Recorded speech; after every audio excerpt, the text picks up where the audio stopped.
Hey guys, in this video I will show you how to remove background from any photo on iPhone. Alright, so let's begin with the video.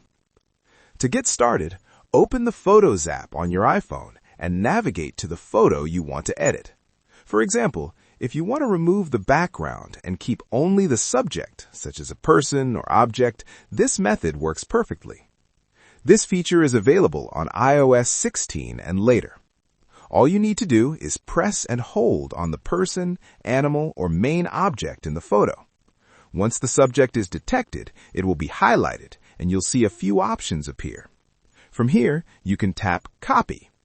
If you want, you can open another app like Notes or Messages and simply paste the image and it will appear without the background.